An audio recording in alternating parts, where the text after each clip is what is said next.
अखन अहाँ सब सुनि रहल छी मैथिली एक्सप्रेस की शानदार प्रस्तुति।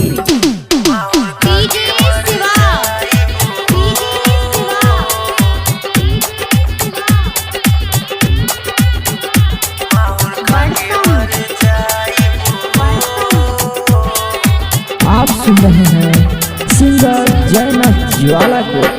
खुशी रिकॉर्डिंग स्टूडियो बलुआहा। जब से मिले खातिर जान वादा हमसे कइलू हो, जब से मिले खातिर जान वादा हमसे कइलू हो, मिले ना अइबू तो माहौल खा के मर जाइबू हो, मिले ना अइबू तो माहौल खा के मर जाइबू हो। जब से मिले खातिर जान वादा हमसे कइलू हो।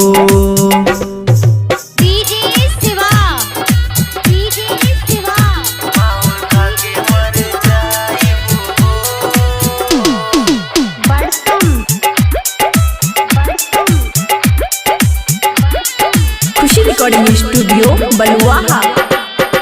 वादा हमसे तोरा ये जान कैसे हम जियब हो, वादा हमसे तोरा ये जान कैसे हम जियब हो। दिलबा में रही के गोरी हम तो के दर पाइब हो, दिलबा में रही के गोरी हम तो के तारा पाइब हो। जब से मिले खातिर जान वादा हमसे कइलू हो,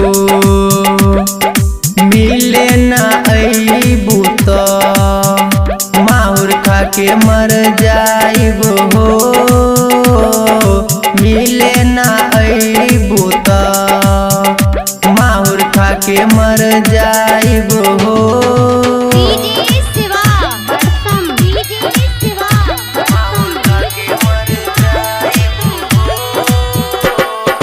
जाय छी ते जोगे गोरी कबो हमर याद अइतौगे, जाय छी ते जोगे गोरी कबो हमर याद अइतौगे।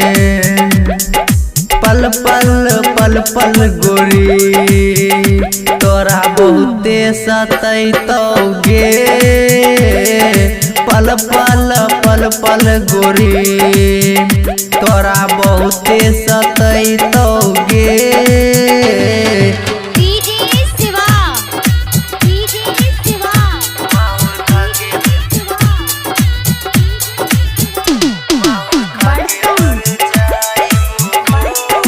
खुशी रिकॉर्डिंग स्टूडियो बलुआहा।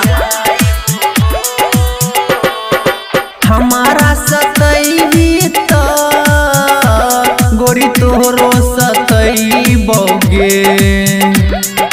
हमारा सतैबी तो गोरी तोहरो सतैबोगे। जहाँ तू रहबी गोरी याद जयनाथ के अइतौगे, जहाँ तू रहबी गोरी याद साजन के अइतौगे। जब से मिले खातिर जान वादा हमसे कइलू हो, जब से मिले खातिर जान वादा हमसे कइलू हो, मिले ना अइबू तो माहुर खा के मर जाइब हो, मिले ना अइबू तो माहुर खा के मर जाइब